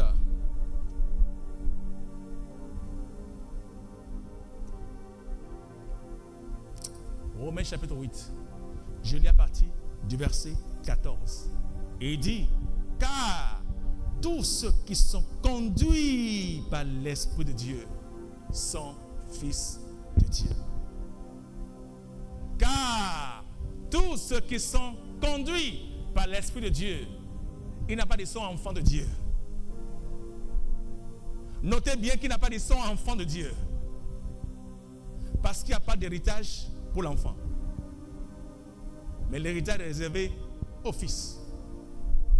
Il dit car tous ceux qui sont conduits par l'Esprit de Dieu sont fils de Dieu. Donc pour être fils, il faut être conduit. Maintenant, comment pourrais-tu conduit par l'Esprit de Dieu si tu ne l'as pas connu? Vous voyez la nécessité de la présence de l'Esprit de Dieu dans la vie d'un chrétien? Vous voyez combien il est important pour un chrétien d'avoir l'Esprit Saint? Mais aujourd'hui, c'est possible d'être chrétien. Bon, je l'appelle chrétien, mais quand quelqu'un n'a pas l'Esprit de Dieu, il n'est pas chrétien. Il est dans la religion. C'est un religieux. Mais la vie chrétienne, la vraie vie chrétienne, c'est une vie avec l'Esprit de Dieu. D'ailleurs, ce qui fait de toi un chrétien, c'est la présence de l'Esprit de Dieu en toi. Amen. Donc si tu n'as pas l'Esprit de Dieu, tu n'es pas chrétien. C'est pour cela que la Bible nous parle de tous ceux qui sont conduits par l'Esprit de Dieu sont fils de Dieu. Alors que l'héritage, la volonté de Dieu est révélée. C'est comme tu prends un enfant de 6 ans. Et voici les projets que tu as. Tu as un bon projet pour l'enfant de 6 ans. Et tu l'appelles. Ton enfant s'appelle Jordan. Jordan. À 6 ans. Ou bien à 7 ans. Tu l'appelles Jordan. Voici les plans que j'ai préparés pour toi. À tel âge, voici ce qui va arriver. J'ai des maisons par-ci, des maisons par-là. Même j'ai acheté une maison en France. Jordan, cette maison t'appartient. Frère, peu importe la façon dont tu vas embellir ton discours, l'enfant ne comprendra rien de tout ce que tu as. Même si c'est un palais que tu lui as donné, il ne comprendra rien du tout. Amen. Même si c'est un palais que tu lui as acheté, il ne peut pas comprendre cela. Chaque fois qu'il viendra vers toi, maman, j'ai faim. Amen. Papa, j'ai faim, je veux manger. Lui, il n'a pas autre langage que de manger. Tous les projets que tu as pour lui, toutes les belles choses que tu lui as achetées, il s'en fiche. En tout cas, pour le moment présent, lui, il s'en fiche de cela. Ce n'est pas ce qui est important pour lui. Ce qui est important pour lui, c'est son ventre. Parce qu'il ne comprend pas ton langage. C'est la même chose lorsqu'on est de nouveau et qu'on ne grandit pas. Ou bien quelqu'un n'a pas l'Esprit de Dieu. Il ne peut pas comprendre le plan de Dieu. Il ne peut pas comprendre. Parce qu'il faut l'Esprit de Dieu pour avoir la révélation de la volonté de Dieu. Il a dit, cette volonté, il nous l'a fait connaître. Comment pourras-tu connaître la volonté de Dieu? La Bible dit, nul ne connaît les choses de Dieu si ce n'est l'Esprit de Dieu. Tu ne peux pas connaître les choses de Dieu sans l'Esprit de Dieu. Alléluia. Oui. Tu ne peux pas connaître l'Esprit de Dieu, les choses de Dieu sans l'Esprit de Dieu. Lorsque certaines personnes sont dans certaines situations, ils ont des amis, ils appellent cela leurs meilleurs amis. D'autres ont même des coachs. Ils ont des coachs. Et ils s'appellent coach. Et ils parlent de leur situation à leur coach. C'est une très bonne chose d'être coach. Mais lorsque le coach n'a pas l'Esprit de Dieu, il te conduira dans sa volonté à lui, pas dans la volonté de Dieu. Parce que la parole de Dieu nous fait savoir que personne ne connaît les choses de Dieu si ce n'est l'Esprit de Dieu. Le coach qui va t'enseigner les choses de Dieu doit avoir l'Esprit de Dieu en lui. S'il n'a pas les choses de Dieu, il ne peut pas t'enseigner les choses de Dieu. S'il n'a pas l'Esprit de Dieu en lui, il ne peut pas t'enseigner les choses de Dieu. Il va t'enseigner la connaissance scientifique, pas spirituelle. Il ne peut pas t'enseigner les réalités spirituelles. Alors que la vie est fondée sur les réalités spirituelles et non sur les réalités scientifiques. La vie, connaître la vie, c'est connaître les réalités spirituelles. C'est connaître la spiritualité. Mais comment pourras-tu connaître la spiritualité sans l'Esprit de Dieu? C'est impossible. Alléluia. C'est impossible. Donc, si tu cherches un coach dans ta vie, je connais un meilleur coach. Alléluia. Si tu cherches un coach dans la vie, je connais un meilleur coach. Son nom, c'est l'Esprit de Dieu vivant. Il est le meilleur coach. Amen. Le meilleur coach, c'est l'Esprit Saint. Je te dis la vérité. C'est lui Pourquoi? Parce qu'il était au commencement. Il y a au commencement, Dieu créa les cieux et la terre. Et l'Esprit de l'Éternel se mouvait au-dessus des eaux. L'Esprit était là au commencement. Le coach que tu as là, il a juste 52 ans. Il n'est pas là au commencement. Le coach que tu as là, il a juste 40 ans. Il n'est pas au commencement. Il n'est pas au commencement. C'est celui qui est au commencement qui peut te révéler les secrets du royaume. Parce qu'il était là au commencement. Vous savez, même le diable, vous savez que le diable aussi a des informations. Le diable a de la connaissance. Je vais te dire, le diable a la connaissance. Ne nous mentons pas. Satan a de la connaissance. Et d'ailleurs, il a de la connaissance. Satan a de la connaissance. Vous savez pourquoi? Il était dans le conseil de Dieu. Satan était là au départ. Il connaît comment le royaume fonctionne. Satan sait comment le royaume de Dieu fonctionne. Il sait. Il n'est pas devenu Satan au commencement. Non. Au commencement, il était avec Dieu. Il sait comment le royaume fonctionne. Pourquoi est-ce qu'il a dit à Jésus? Qui lui a cité ce verset-là? Lorsque Jésus a été transporté dans le désert, la Bible dit, il a dit à Jésus, jette en toi. Parce qu'il est écrit, il ordonnera à ses anges de te garder, de peur que ton pied ne heurte contre une pierre. Il a les informations. Satan a les informations. Il a de la connaissance. Et c'est avec cette connaissance qu'aujourd'hui, il rend les hommes captifs. Alléluia. C'est à cause de la connaissance qu'il a qu'il rend les hommes esclaves. Aujourd'hui, je vous ai dit, et d'autres pensent que pour devenir puissant, ils ne savent pas. Pour devenir riche, ils ne savent pas. Pour devenir comment marcher, pour savoir comment marcher dans la sagesse, ils ne savent pas. Ils ne savent pas. Ils sont ignorants, ils sont errants, ils cherchent. Et soudainement, ils rencontrent les agents du diable qui leur donnent des propositions. Veux-tu être riche? Suis-moi. Suis-moi. Satan de la connaissance. Il sait ce qui est dans l'homme. Satan sait que l'homme est attiré par ce qu'il voit. Amen. Oui, Satan sait. Il sait que l'homme est attiré par les yeux. Qu'est-ce qui a séduit la femme? La Bible dit, elle a été séduite par le fruit. Parce qu'elle a vu que c'était bon à manger. Adam aussi avait vu cela. C'était bon à manger, mais il résistait. L'homme est attiré par ce qu'il voit. Et Satan sait. C'est la raison pour laquelle aujourd'hui, pour pouvoir mettre les hommes en captivité, il passe par tout ce qui brille. Il passe par tout ce qui brille. Amen. Il passe par tout ce qui brille. Je vois même des fois aujourd'hui sur Internet, des gens postent de jolies villas. Ils mettent des liasses d'argent, de l'or, des jolies maisons. On montre des jets privés avec des voyages dans la classe A. Et il met, si tu es intéressé, contacte ce numéro. Avez-vous vu cela? Je vois cela. On te donne même des contacts. Si tu veux vivre ces choses-là, on te donne un contact pour appeler. On te donne un contact. Il dit appelle. Tu vas rentrer dans le cercle des grands. Tu vas rentrer dans le cercle des grands. Alors que ce cercle n'est pas le cercle des grands, c'est le cercle des petits. Je te dis la vérité. C'est le cercle des petits.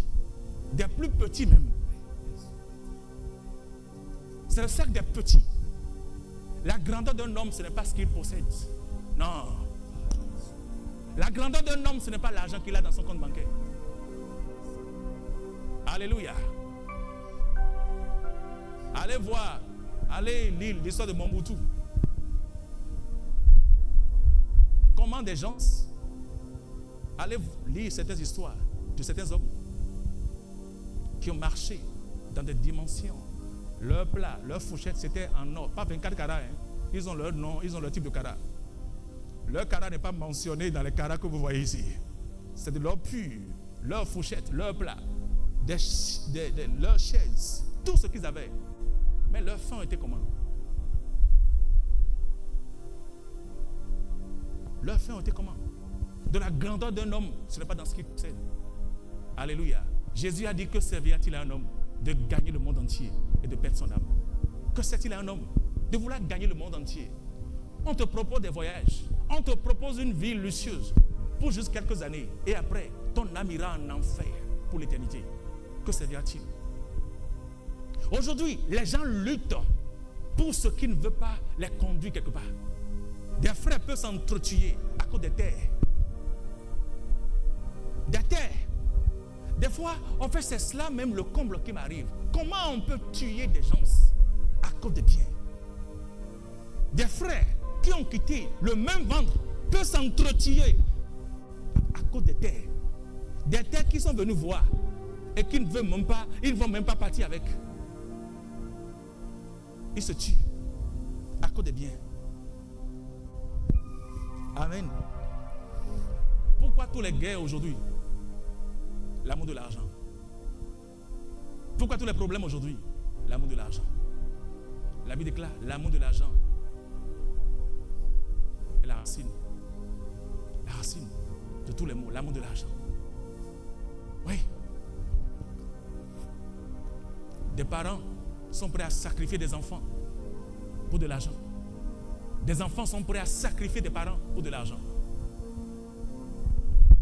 D'autres le disent. Il y a les célébrités que d'autres célèbrent là. Ils ont dit, d'autres disent, j'ai sacrifié ma maman. J'ai sacrifié mon enfant pour être là où je suis. Des gens ont dit qu'ils ont sacrifié des hommes pour être là où ils sont. Alors que le Seigneur a dit, toutes choses vous appartiennent. Alléluia. Toutes choses appartiennent aux enfants de Dieu.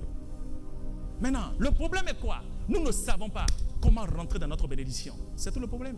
C'est la raison pour laquelle la communion, amen, la compréhension des vérités, c'est ce qui nous permet de marcher dans cette dimension. C'est pour ça que Dieu nous donne des écritures.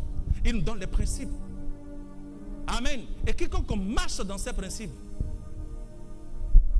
sa vie sera différente. Oui. Il a dit, cherche premièrement. Cherche. Amen. Le mot chercher, ce n'est pas du jeu, c'est poursuivre. Amen. Il poursuit premièrement. Cherche premièrement. Poursuis. Poursuis premièrement. Poursuis. Premièrement, Dieu a dit premièrement, quelque chose doit passer avant autre. Amen. Il dit pour vivre la vie de rêve, pour vivre ma volonté. Et c'est quoi sa volonté? Il nous a révélé, c'est une volonté parfaite, une volonté glorieuse. Alléluia. Une volonté glorieuse. Regardez ce qu'il a dit dans Éphésiens 1. Regardez, relisons Éphésiens chapitre 1er.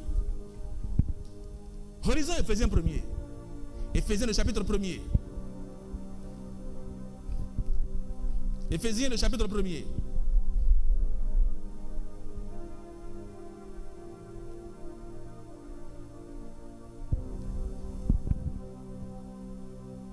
Lisons à partir du verset 18.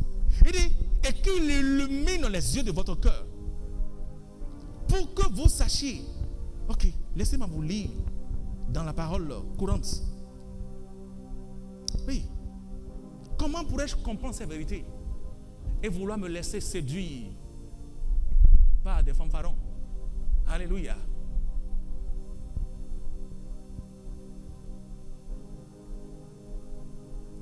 Oh, merci Seigneur Jésus. Éphésiens, le chapitre 1er.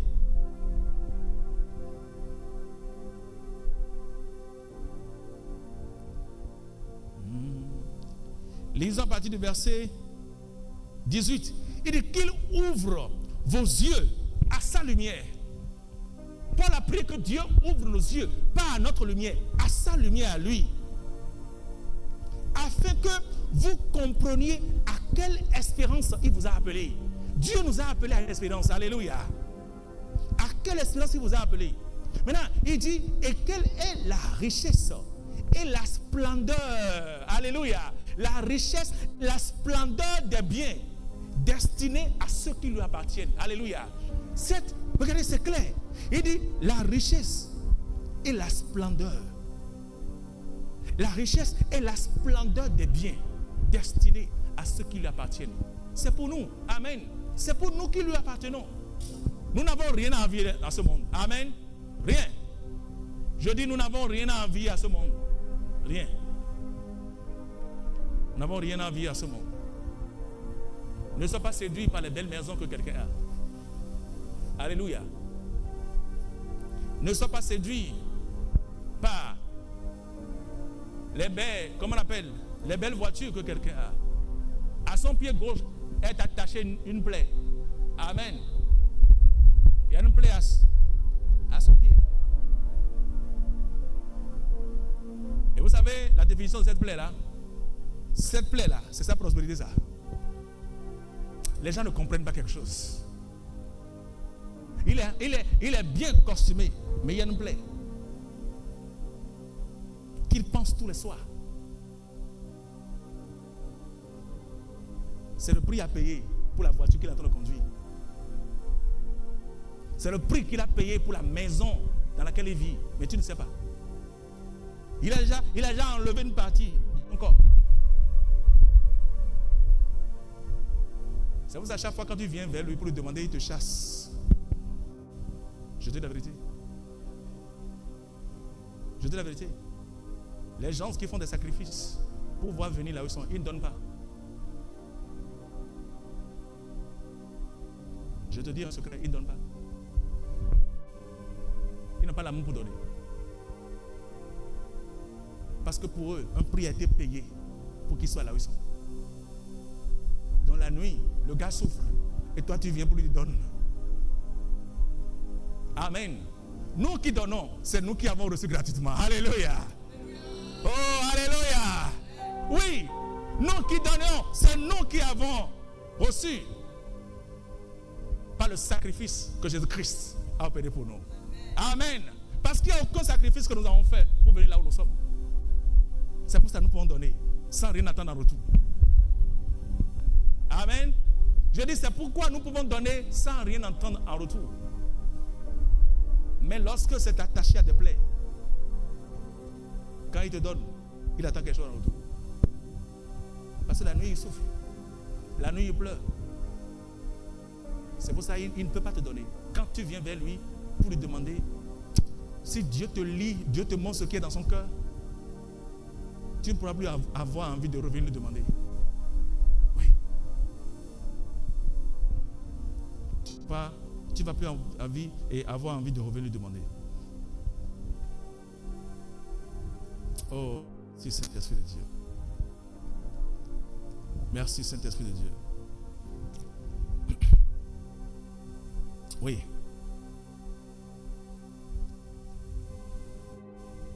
Merci Saint-Esprit de Dieu. Donc, nous bénissons l'Esprit de Dieu parce qu'il nous a donné la compréhension, amen, de la volonté de Dieu. Alléluia. Et comprendre la volonté de Dieu, qu'est-ce qui pourra te permettre? C'est l'Esprit et la parole. Amen. L'Esprit et la parole. L'Esprit et la parole. L'Esprit de Dieu et la parole. Oh Père, nous te disons merci. Nous te disons merci. Allons dans le psaume 32 pour finir. Finissons avec le psaume 32. Psaume 32. Psaume le chapitre 32.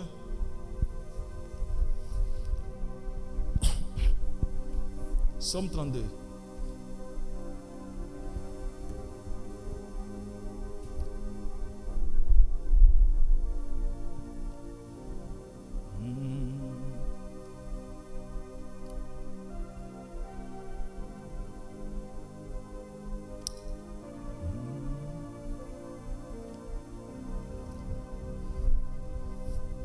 Psaume 32. Alléluia.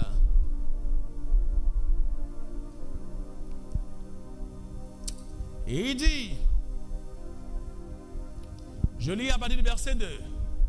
Heureux l'homme à qui l'Éternel n'impute pas d'iniquité et dans l'esprit duquel il n'y a point de fraude. Tant que je me suis tu, mes os se consumaient.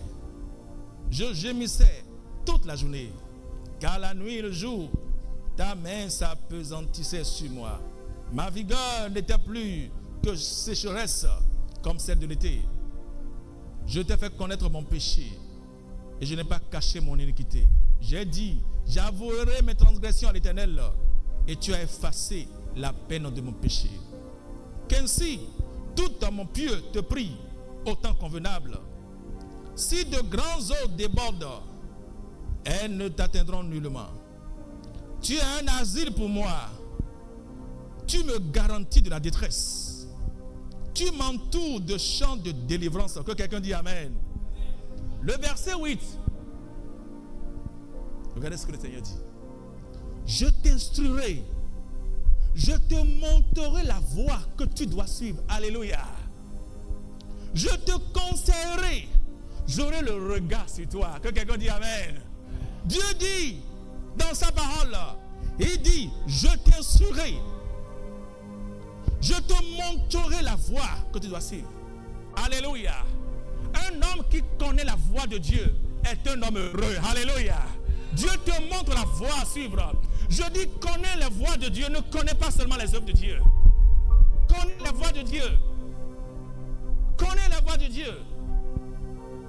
Vous savez, les gens ont l'habitude de dire que Dieu est mystérieux. Personne ne connaît Dieu. Les voies de Dieu sont insondables. Écoutez, c'est faux. C'est pour les enfants. Nous avons dit cela pendant des années que Dieu est insondable. C'est faux. Tu peux sonder Dieu. L'Esprit de Dieu peut te montrer la volonté de Dieu. Et nous avons l'habitude de dire que Dieu est mystérieux. Ces voies sont mystérieuses. Qui t'a dit que Dieu est mystérieux? Qui t'a dit que Dieu est mystérieux? C'est ce que beaucoup pensent de Dieu. Mais la parole de Dieu nous montre qu'il n'est pas mystérieux. Alléluia. Vous savez ce que veut dire être mystérieux? Être mystérieux, c'est être étrange. C'est être inconnu. On ne te connaît pas. Tu es étrange. Tu n'es pas transparent. Tu n'es pas transparent. Dieu n'est pas transparent. Dieu est transparent.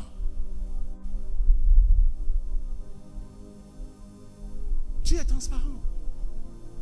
Et Jésus-Christ, la Bible nous dit qu'il est l'image. Alléluia. L'image est le reflet de Dieu. Ce qui veut dire que si tu veux connaître Dieu, connais Jésus. Oh, alléluia. Alléluia. Si tu veux connaître Dieu, connais la personne de Jésus, tu as connu Dieu. C'est pour ça que Jésus pouvait dire à Philippe, celui qui m'a vu, a vu le Père. Amen. Donc, on ne connaît pas celui qui est, comment on appelle, mystérieux. Dieu, notre Père, n'est pas mystérieux, comme beaucoup le pensent. Et ils donnent ces arguments devant pour ne pas aller dans sa présence. Et quand ils font quelque chose, ils ont leur interprétation. C'est parce que Dieu est mystérieux. Personne ne connaît les voies de Dieu. C'est faux. Regardez. Qu'est-ce qu'il a dit? Je te montrerai la voie à suivre. Je te montrerai la voie à suivre. Dieu a dit qu'il va montrer sa voie, la voie à suivre à ses enfants. Je t'instruirai sur le chemin. Alléluia. Oui. Je t'instruirai. En d'autres termes, je t'enseignerai. Je te communiquerai la vérité. Je me révélerai à toi. Et je te montrerai la voie que tu dois suivre. Dieu te dit qu'il va te montrer la voie à suivre. Amen. La voie que tu dois suivre pour pouvoir accomplir son dessein, son plan éternel. Il a dit qu'il va te montrer la voie. Oh, vous savez, c'est ignorant d'abandonner Dieu dans la vie. Écoutez, les hommes qui abandonnent Dieu sont des hommes et des femmes ignorants. Je vous dis la vérité. Qui t'a créé? Qui a des projets pour toi? Maintenant, tu laisses Dieu là et tu pleures. Tu laisses Dieu là et tu veux accomplir quelle volonté? C'est impossible. Celui qui peut te montrer la voie à suivre, c'est Dieu. Mais tu abandonnes ce Dieu là et tu suis d'autres dieux. Et comment pourras-tu accomplir sa volonté? Tu ne peux pas. Pour accomplir sa volonté, il faut le suivre. Alléluia. Il faut le suivre. Pierre était dans sa volonté. Et sa volonté, c'était de prendre soin de sa famille. Alléluia. Pierre voulait juste prendre de sa famille. Il était un pêcheur. Le gars allait à la pêche. Et Pierre était un professionnel de la pêche. Quand Jésus l'a rencontré, qu'est-ce qu'il a dit? Suis-moi. Alléluia. Il dit, suis-moi et je ferai de toi. La Bible dit, aussitôt, ils ont laissé leur filet. Aussitôt. Aussitôt. En d'autres termes, en même temps. Quand le Seigneur leur a dit, suivez-moi, la Bible a dit, ils ont laissé leur filet. Lui et son frère, aussitôt. Mais aujourd'hui, quand Dieu te demande de le suivre, tu dis, Seigneur, attends, j'ai mon père à aller enterrer d'abord. Quand Dieu te dit, suis-moi, tu dis, Seigneur, attends, mes affaires, il faut que j'aille faire d'abord mes affaires. Seigneur, Dieu te dit, suis-moi, tu dis, ok, Je dois régler mon plan avec mes enfants d'abord. Non. Quand tu raisonnes, tu ne pourras pas accomplir la volonté de Dieu. Quand tu raisonnes, le plan de Dieu peut te laisser. La Bible déclare aussitôt, les hommes et les femmes qui connaissent la volonté de Dieu, ce sont des hommes et des femmes qui le suivent aussitôt. Quand il dit suis-moi, tu le suis aussitôt. Aussitôt. Nous sommes dans la génération qui ne suit pas Dieu aussitôt. Amen. Nous ne suivons pas Dieu aussitôt. Aussitôt, non. Nous voulons que nos problèmes soient résolus d'abord. Il y a d'autres qui ont même leur plan. Avant qu'ils ne suivent Dieu, ils doivent construire leur maison d'abord. D'autres veulent avoir d'abord voiture avant de venir à l'église. Je te dis la vérité. Aujourd'hui, il y a des gens, et vous savez leur mentalité, il y a d'autres frères qui ont des voitures. Et chaque fois, les autres ont des voitures. Et moi, je n'ai pas de voiture. Et à la fin, quand tu sors, eux vont rentrer dans la voiture, et moi, je vais prendre Zim. Il faut que Dieu me donne d'abord la voiture avant que le frère.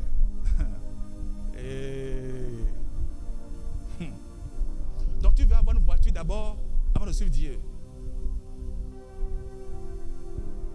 Oui. Nous avons des mentalités, nos pensées qui nous mettent captifs. Et la parole de Dieu ne produit pas de résultats dans nos vies. Alléluia. Et d'autres, ils disent, Dieu le demande, suis-moi. Quand Dieu te demande de le suivre, il va voir Anne. Anne, tu veux aller? Tu veux suivre Dieu? Anne dit non, dis-moi, mais je ne le suis pas. Et il voit d'abord les autres.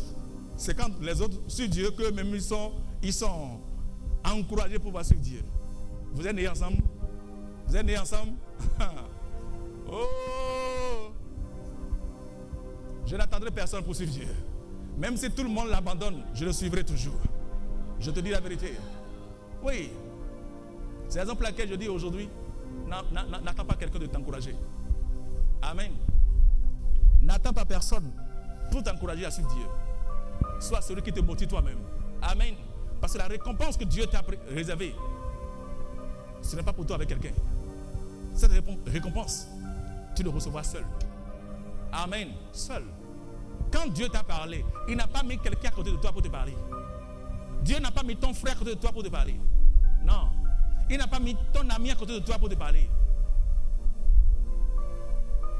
Alléluia. La parole de Dieu déclare que seul Dieu appelle. Il a appelé Abraham le seul. Amen. Le seul, il a appelé. Dieu appelle un homme seul.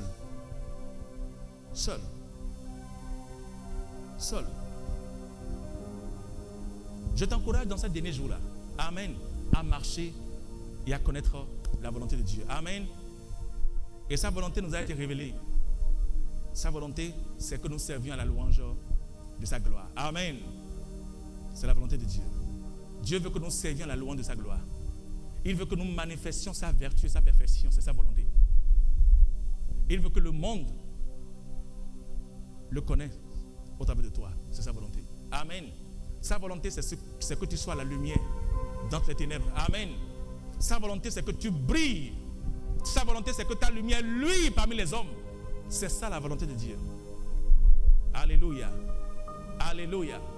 Et pour marcher dans cette volonté parfaite, qui est le dessein éternel, amen, de Dieu, nous avons dit que nous avons besoin de marcher dans ces trois dimensions. Le premier, l'esprit de connaissance. Amen. Le second, l'esprit de compréhension. Et la troisième dimension, la sagesse. Amen. C'est les trois dimensions qui pourront aider un enfant de Dieu à marcher dans la volonté parfaite de Dieu. Alléluia. Bénis le nom de l'Éternel là où tu es.